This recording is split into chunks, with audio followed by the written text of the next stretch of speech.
Well, well, Mr. Potter, the whole thing starts with the tale of the three sisters. I have a copy somewhere. I have a copy, Mrs. Lovegood. I've got it right here. The original? Well, there's no real reason to go on unless someone's familiar with the tale. Why don't you read it aloud, Miss Granger. Well, all right. There were once three sisters who were traveling along a lonely, winding road at twilight. Midnight. Mom always said midnight. Sorry, I just think it's a bit spookier if it's midnight. Yeah, because we really need a bit more fear in our lives right now. Go on, Hermione. In time, the sisters reached a river too deep to wade through and too dangerous to swim across. However, these sisters were learned in the magical arts. The three sisters simply waved their wands and made a bridge. They were halfway across it when they found their path blocked by a hooded figure, and Death spoke to them. Sorry, but, Death spoke to them? It's a fairy tale, Harry. Right, sorry. Go on. And Death spoke to them. He was angry that he had been cheated out of 3 new victims, for travelers usually drowned in the river. But Death was cunning. He pretended to congratulate the 3 sisters upon their magic, and said that each had earned a prize for having been clever enough to evade him. So the oldest sister asked for a wand more powerful than any in existence, a wand that must always win duels for its owner, a wand worthy of a wizard who had conquered death. So Death crossed to an elder tree on the banks of the river, fashioned a wand from the branch that hung there, and gave it to the oldest sister. Then the second sister, who was an arrogant woman, decided that she wanted to humiliate Death still further, and asked for the power to recall others from death. So Death picked up a stone from the riverbank and gave it to the second sister, and told her that the stone would have the power to bring back the dead. And then Death asked the third and youngest sister what she would like, and the youngest sister was the humblest and also the wisest of the sisters.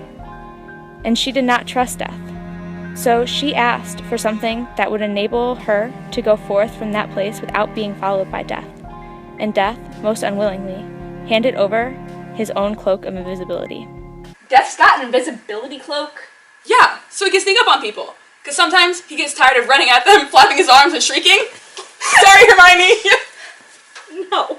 Then Death stood aside and allowed the 3 sisters to continue on their way. And they did so, talking with wonder of the adventure they had had, and admiring Death's gifts.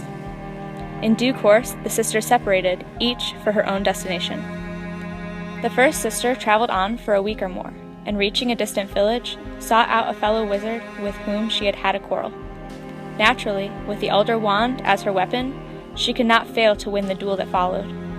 Leaving her enemy dead upon the floor, the oldest sister proceeded to an inn, where she boasted loudly of the powerful wand she had snatched from Death himself, and of how it made her invincible. That very night, another wizard crept upon the oldest sister as she lay upon her bed. The thief took the wand, and for good measure, slit the oldest sister's throat, and so Death took the first sister for his own.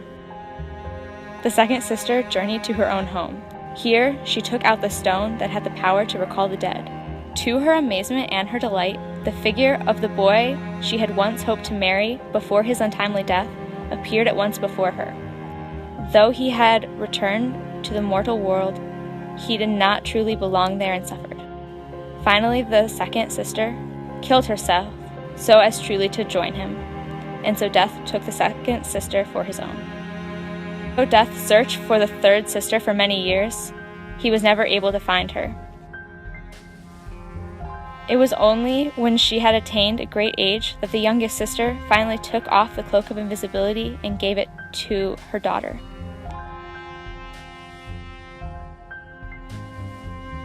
And then she greeted Death as an old friend and went with him gladly, and, equals, they departed this life. There you are. Those are the Deathly Hallows. Sorry. I still don't understand. The Elder's Wand, the Stone of Resurrection, and the Cloak of Invisibility. Together they make the Deathly Hallows. Together they make one Master of Death.